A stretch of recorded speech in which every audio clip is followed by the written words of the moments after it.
Yang pertama, kita ada di ruang pengenalan.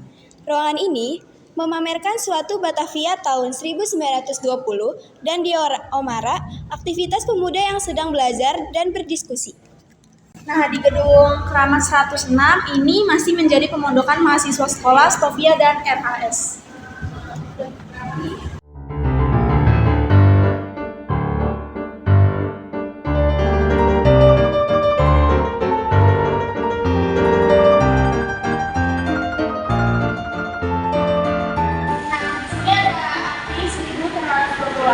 Ide negara kesatuan, ide dharma yang satu, ide bangsa yang satu, ide bangsa kesatuan memiliki pada tanggal 28 Oktober 1928 masuk dalam dadanya pemuda. Saudara-saudara mengetahui bahwa saya selalu mengenal pemuda, saya selalu berkata kepada pemuda bahwa nasib tanah air dan bangsa adalah dalam tanganmu. Chandra Hari kemudian adalah Chandramu, kemudian hari kemudian adalah Suryamu.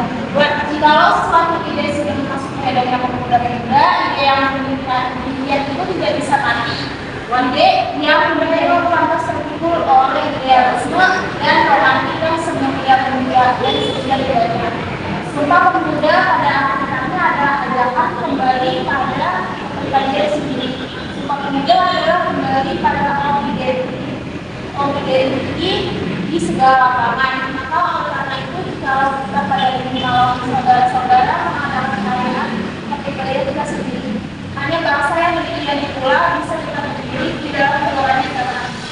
Hari Senin itu pidato Presiden Soekarno pada peringatan ke-30 Hari Sumpah Pemuda 1958. 1908 berdirinya Biodi Eotomo 20 Mei 1908. Berdirinya Indeks Vereniging 22 Desember 1908. Nah, di sini ada 1912 berdirinya Indis Pertich. Nah, selanjutnya ada 1917 berdirinya Gong Seomatrenen Bot 9 Desember 1917. Trikoro Darmo menjadi Gong Java 12 Juni 1918. Selanjutnya berdirinya Trikoro Darmo pada 7 Maret 1915.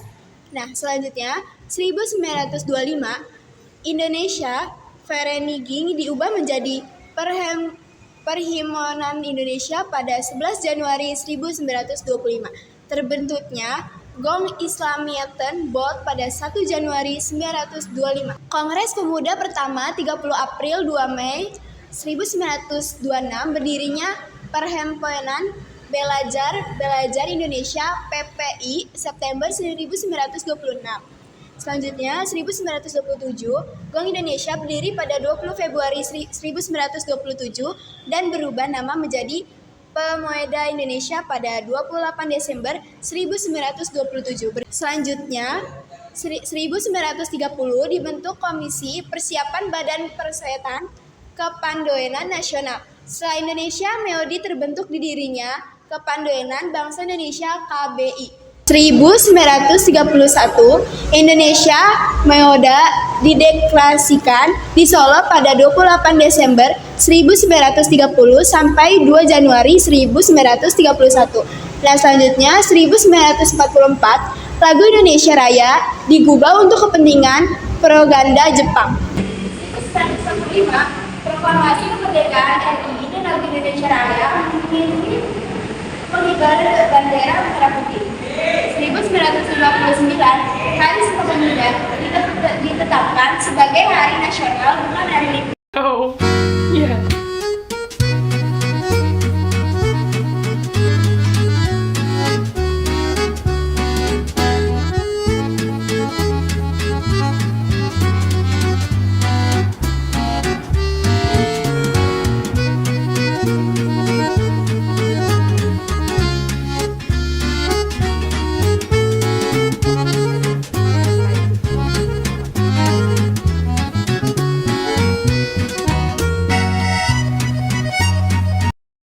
Di sini saya sama Alam sedang ada di ruang gua, yaitu ruang organisasi sebelum Sumpah Pemuda. Nah, ruangan ini memamerkan proses munculnya organisasi pemuda setelah berdirinya Budi Utomo. Di antaranya ada Jong Java, Jong Sumatranen, Pemuda Kaum Betawi, Perhimpunan Indonesia, dan Jong Islameten Bon. Dipamerkan pula fadel-fadel organisasi pemuda seperti Jong Islameten Bon, Jong Java, Jong Sumareten Bon, Perhimpunan Indonesia, PPPI, Ilmu Waton, dan Kepanduan. Di sini ada Pemuda Kaum Betawi. Pemuda Kaum Betawi berdiri pada 1927. Sebelumnya, pelajar dari Betawi bergabung ke dalam Jong Java ataupun Sekarukun. Para pelajar dari Betawi merasa perlu wadah baru atau tempat baru. Nah, Betawi menjadi identitas utama organisasi ini. Muhammad Tabrani terpilih sebagai ketua pertama pada Kongres Pemuda kedua. Pemuda Kaum Betawi mengutus Rojani sebagai panitia umum 5. Nah, selanjutnya ada Jong Islameten. Jong Islameten didirikan di Yogyakarta pada tanggal 1 Januari 1925. Berdirinya Jong Islameten tidak dapat dilepaskan dari dukungan Ahmad Dahlan dan Cokro Nah, tujuan organisasi ini adalah untuk memajukan pengetahuan tentang Islam, membangun hidup secara Islam, dan menciptakan persatuan dalam Islam. Jong Islameten aktif menghadiri rapat-rapat baik persiapan maupun saat penyelenggaraan Kongres Pemuda. Nah, yang kedua di sini ada Jong Batak Bon. Awalnya Jong Batak Bon tergabung dalam Jong Sumatran Bon, namun karena terdapat perbedaan budaya pada 1926, Jong Batak Bon memisahkan diri. Beberapa tokoh dari Jong Batak Bon adalah Sanusi Pane, Tadori Sunatan Goeng, Maulani, ada Malik Batubara, Saleh Said Harahap, Arifin Harahap, dan Amir Syarifuddin. Sama seperti organisasi kedaerahan lainnya, Jong Batak Bon memiliki tujuan untuk menjadi wadah yang mampu mengeratkan persatuan di kalangan mahasiswa Batak. Panitia Kongres Pemuda kedua dari Jong Batak adalah Amir Syarifuddin yang bertugas sebagai bendahara. Nah, di sini saya ingin menjelaskan organisasi pemuda setelah berdirinya Budi Utomo. Yang pertama ada Jong Java. Jong Java atau sebelumnya dikenal dengan nama Trikoro Darmo didirikan oleh Satiman Widoyo Sando, Kadarman, dan Sudarno pada 7 Maret 1915. Tujuannya yaitu untuk mempersatukan para pelajar Jawa, mengembangkan minat terhadap kesenian Jawa, dan memajukan pengetahuan umum bagi para anggotanya. Bagi Jong Java, pendidikan dan pengetahuan adalah kunci kemajuan masyarakat. Nah, di sini juga ada Jong Sumatranen Bon. Jong Sumatranen Bon didirikan pada 9 Desember 1917 di Weltevreden, Batavia. Sesuai dengan namanya, organisasi ini bertujuan untuk mempersatukan pelajar dari Sumatera, menanamkan rasa cinta terhadap kebudayaan Sumatera, dan menemukan kesadaran bahwa mereka akan menjadi pemimpin di masa depan. Para pendiri Jong Sumatera ini adalah Tengku Mansur, Muhammad Anas, Muhammad Amir, Munir Nasution, dan Kamoen. Nah, organisasi ini mempunyai cabang di Batavia, Bojonegoro, Serang, Sukabumi, Bandung, Purworejo, Padang, dan Bukit Tinggi. Halo guys, jadi sekarang kita lagi berada di ruang ketiga, yaitu ruang kongres pertama.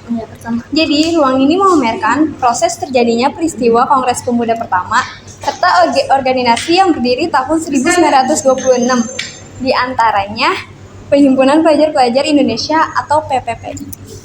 Dan Partai Nasional Indonesia atau PNI ditampilkan pula di orama aktivitas pemuda yang sedang mendengarkan radio.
Oke guys, jadi di sini ada beberapa foto panitia Kongres Pemuda pertama pada tanggal 30 April 2 Mei 1926.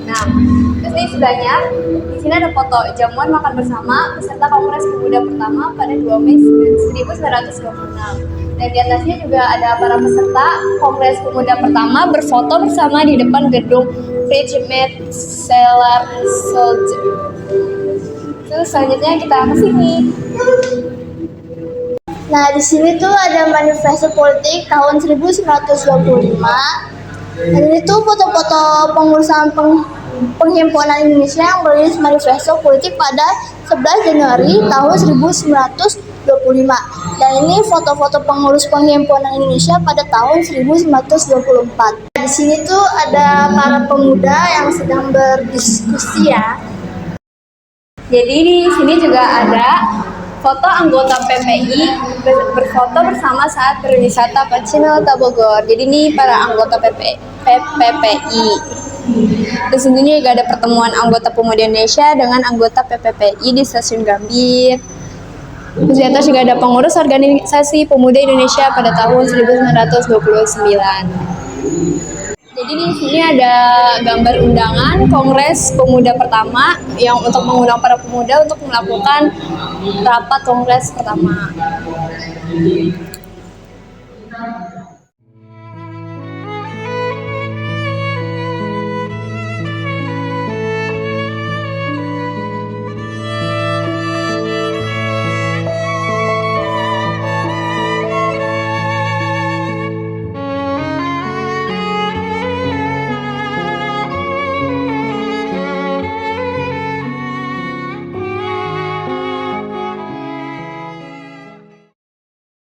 Di sini ada ruangan keempat. Ruangan keempat ini adalah ruangan Kongres Pemuda II. Ruangan ini adalah tempat di mana teks Sumpah Pemuda dibacakan pada malam tanggal 28 Oktober 1928. Di sini digambarkan peristiwa Kongres Pemuda II yang didukung oleh koleksi relief undangan Kongres Pemuda II dan relief lagu Indonesia Raya.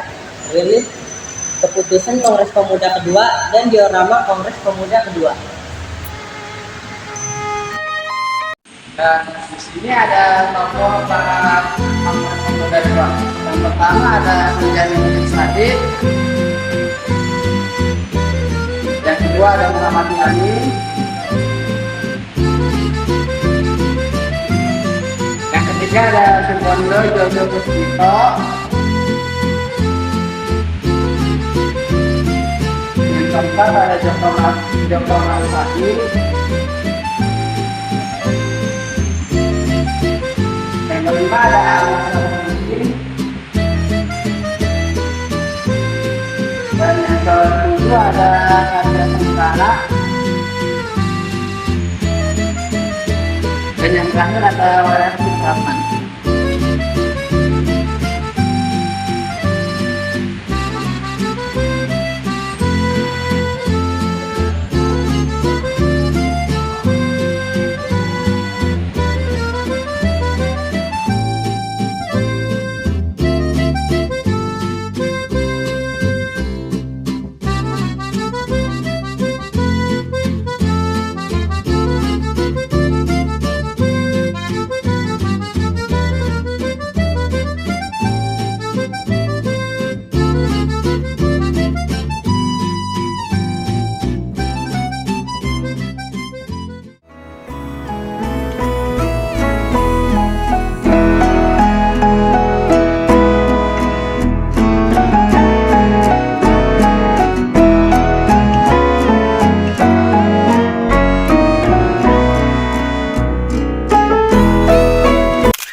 28 Oktober 1928, Gedung Indonesia Klub Jebu, Jalan Keramat Raya 106, Weltevreden, Batavia.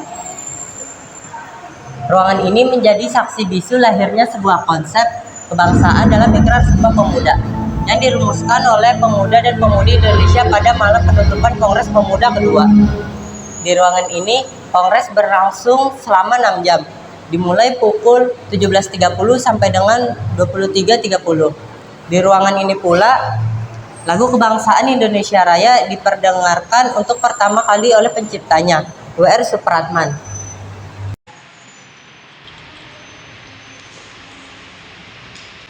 Masih di ruangan yang sama, ketika kita menekan tombol yang ada pada dinding tersebut, maka akan muncul sebuah film dokumenter, yaitu dokumenter tentang Rapat Pertemuan Kongres Sumpah Pemuda.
Kongres Rapat Pemuda mulai.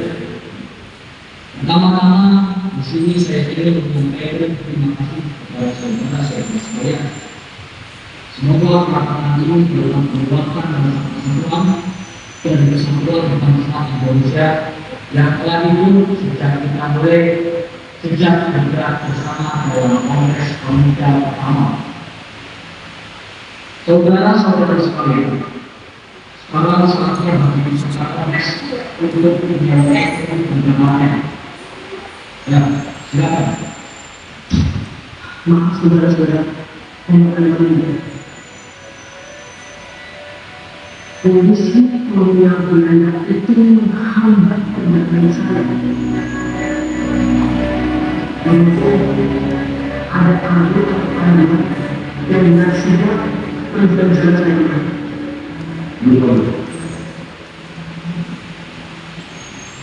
Kepada peserta kongres, tolong perhatiannya. Kita akan mendengarkan penjelasan dari para peserta kongres.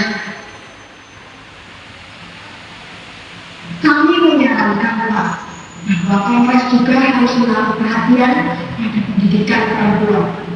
Bagaimanapun, asrama perempuan untuk pendidikan juga perlu dibangun.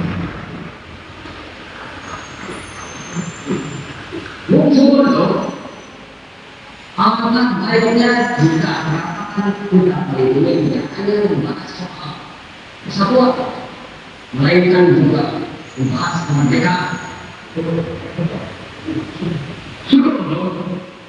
Saya ingatkan agar tidak ada waktu kemerdekaan di sini.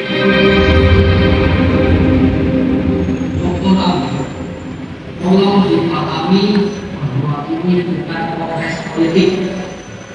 Kita tidak membicarakan kemerdekaan maupun politik.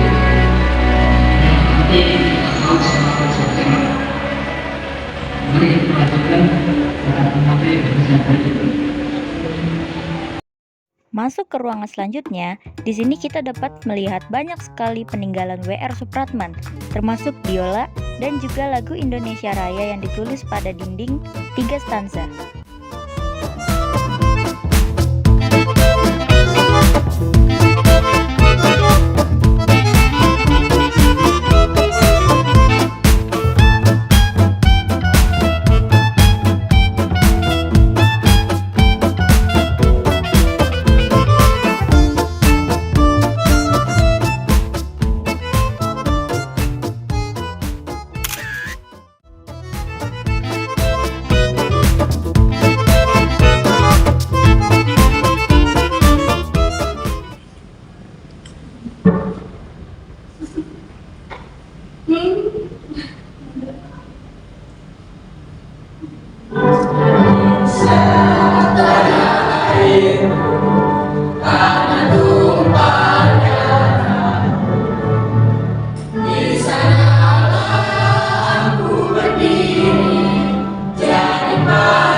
Sekarang kita berada di ruang sejarah Indonesia Raya. Jadi di belakang kita ini terdapat ukiran dari keramik yang terukir naskah dari lagu Indonesia Raya. Di sini terdapat 3 stanza. Stanza pertama adalah stanza yang biasa kita nyanyikan sebelum memasuki pelajaran ataupun di setiap acara upacara. Itu adalah stanza normal yang kita gunakan, yaitu stanza pertama. Lalu di bawahnya ada stanza kedua dan juga stanza ketiga, di mana mereka adalah versi lain, lirik lain dari lagu Indonesia Raya yang biasa kita bawakan. Nah, di ukiran ini sendiri, ini adalah lempengan keramik yang diukir secara manual akan lirik-lirik dari lagu Indonesia Raya. Jadi ketika kita menyentuh bagian keramik tersebut, kita akan merasakan huruf-huruf yang tercetak di keramik tersebut. Terima kasih. Oke, selanjutnya dapat kita lihat di belakang saya terdapat biola dari W.R. Supratman. Biola ini adalah replika, kebetulan bukan biola asli dari W.R. Supratman, namun replika ini dibuat dengan semirip-miripnya dengan yang aslinya. Berukuran 4x4 yaitu standar, dengan panjang badan 36 cm, lebar badan pada bagian terlebar adalah 20 cm dan 1 cm pada bagian tersempit, bagian tingkapnya. Lalu ia mempunyai 2 lubang pada sisi kiri dan kanan, bisa dilihat.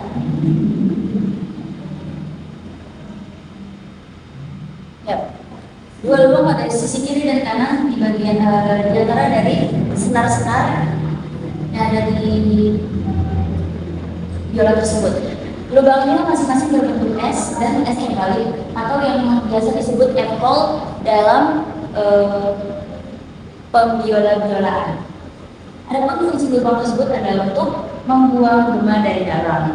Nah, biola W.R. Supratman sendiri adalah biola yang beliau gunakan pada Kongres kedua pada tepatnya adalah saat penutupan untuk menyanyikan lagu Indonesia Raya yang disiarkan untuk para peserta rapat yang ada di ruangan Kongres Pemuda kedua tersebut. Terima kasih. Jadi di sini ada profil dari W.R. Supratman. Wakil Supratman lahir di Jatinegara, Jakarta pada tanggal 9 Maret 1903. Dia adalah jurnalis pergerakan nasional. Dia bekerja bagi surat kabar kaum muda, kaum Bita, dan SIN PRW. Supratman juga merupakan seorang komponis yang menciptakan lagu kebangsaan Indonesia Raya. Dia mendengarkan lagu Indonesia Raya untuk kali pertama pada momen penutupan Kongres Pemuda II tanggal 28 Oktober 1928 di gedung Ignatius Chukebo. Kemudian W.R. Supratman merintis partitur dan lirik lagu Indonesia Raya melalui surat kabar Sinpo atas perkenaan bagian redaksi yang dipimpin oleh WKB dan Anian Goan. Nah, untuk menghormati jasa-jasanya, pada 17 Agustus 1960, pemerintahan Republik Indonesia memberikan anugerah Bintang Mahaputra Anumerta 3 kepada W.R. Supratman. Setelah itu, melalui surat keputusan Presiden Republik Indonesia nomor 16 SK 1971 tanggal 20 Mei 1971, W.R. Supratman dianugerahi gelar pahlawan nasional. Selanjutnya dikeluarkan surat keputusan Presiden Republik Indonesia nomor 017 TK tahun 1974 tanggal 19 Juni 1974 yang berisi penganugerahan tanda kehormatan Bintang Mahaputra Utama kepada almarhum W.R. Supratman. Dan sekarang saya lagi mendengarkan Indonesia Raya tapi pada zaman penjajah Jepang. Nah, di sini ada panitia lagu Indonesia Raya tahun 1944. Hasil dari panitia lagu 1944 dilaporkan pada tanggal 8 September 1944 dengan keputusan sebagai berikut. Yang pertama, apabila Indonesia Raya dilakukan satu stanza, maka bagian ulangannya harus dijadikan sebanyak 2 kali. Apabila dilakukan 3 stanza, ulangannya dilakukan hanya sekali, kecuali pada stanza ketiga ulangannya dilakukan 2 kali. Nah, yang nomor 2, ketika menaikkan bendera merah putih, Indonesia Raya harus didengarkan oleh semua orang. Nah, Kusbini, di sini ada Kusbini. Kusbini adalah salah satu anggota panitia tahun 1944. Pada masa awal pendudukan Jepang, lagu Indonesia Raya dilarang dimainkan. Ketika Jepang pertama kali dari sekutu pada 1944, ternyata Jepang berusaha merebut hati rakyat Indonesia dengan mengizinkan lagu Indonesia Raya dikumandangkan. Hal ini dimanfaatkan oleh Insinyur Soekarno untuk membentuk panitia lagu Indonesia Raya. Panitia ini diketuai oleh Soekarno dengan beranggotakan Ki Hajar Dewantara, Ajia Bintang Sudibyo, Dharma Wijaya, Kusbini, KHM Mansur, MR Sastro Mulyono, Sanusi Payeng, Simanjuntak, Mr. Ahmad Subarjo, Mr. Sutojo, dan Muhammad Yamin. Perubahan lirik yang dibuat oleh tim lagu pada tahun 1944 menyempurnakan syair yang dibuat W.R. Supratman. Sloka pertama merupakan sloka pembuka berisi tentang perasaan luhur terhadap nenek moyang negara Indonesia merdeka seperti tumpah darah, jiwa, dan badan rakyat yang merupakan tujuan akhir dari seluruh bangsa. Dalam salva kedua dimaksudkan untuk mengajak pusaka yang turun-temurun diwariskan oleh nenek moyang. Sementara salva ketiga merupakan sumpah perjuangan bangsa Indonesia.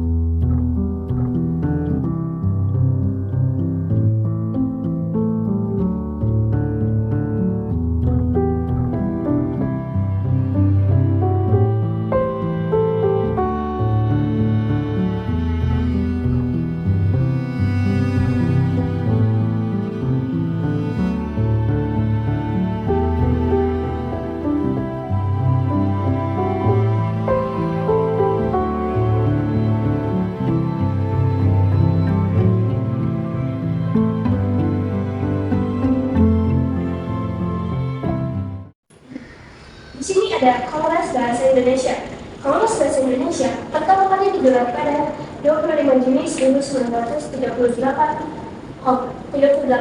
Kongres ini dilaksanakan di Gedung Pertemuan Habib Nojo, Solo. Menurut Suedarjo Sisoro, selaku pengurus utama Kongres Bahasa Indonesia sebagai bahasa persatuan belum memiliki pedoman yang baik dan benar. Akibatnya, bahasa Indonesia yang menggunakan beberapa surat kabar tanpa maksud kaca. Di samping itu, saya tidak harus mana berpendapat perlunya pelajaran-pelajaran dalam pembelajaran bahasa seperti bahasa ejaan. Selain kedua tokoh di atas, beberapa peserta Kongres Bahasa Indonesia antara lain Husin Jajadiningrat, Purbat Jakara Amir Saifuddin, Muhammad Hamid, dan Muhammad Tabrani. Kongres Bahasa Indonesia juga dihadiri oleh para sastrawan angkatan Balai Pustaka seperti Sarwesi Khalid dan Pamurhijab. Kongres Bahasa Indonesia menghasilkan 9 keputusan. 2 diantaranya adalah permintaan dukungan untuk penggunaan bahasa Indonesia di sekolah dan permintaan bantuan para guru untuk mengajar bahasa Indonesia.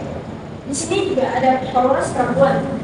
Secara Kongres Perempuan Indonesia, pertama dari kiri Nyonya Gue Lanso, Kartu Wijono, Haji Jodin Nisa, Nyi Hajar Dewantoro, dan Nyonya Soekarno, Ketua, dan Nyonya Sulenarjo, Mangun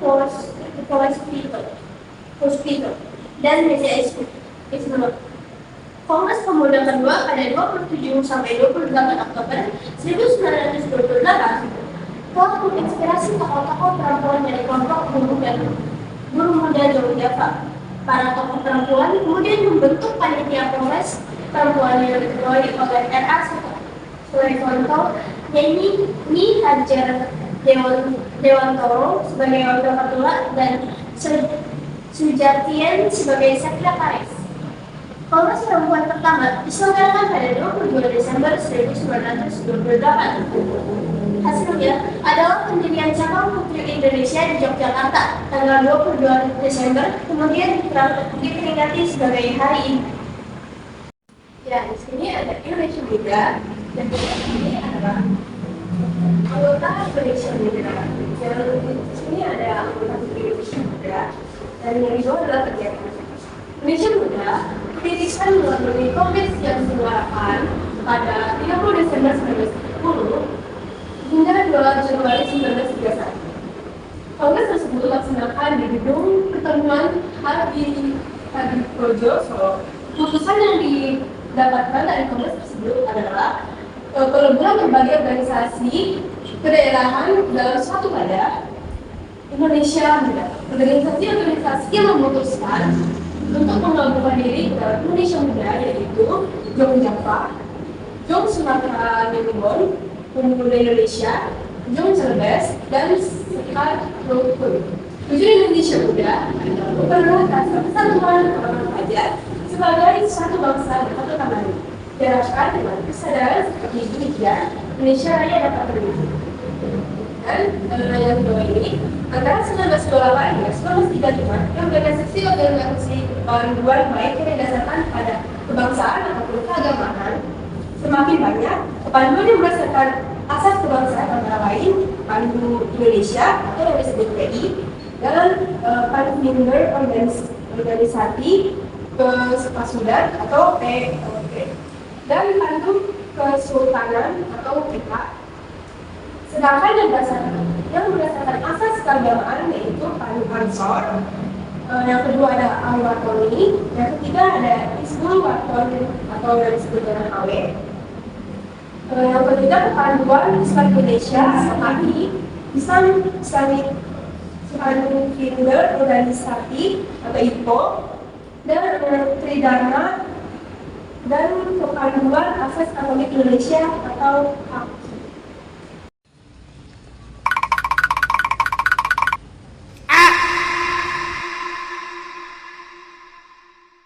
Sekian dari kami, terima kasih sudah menonton. Kami harap kalian semua menikmati videonya. Dadah!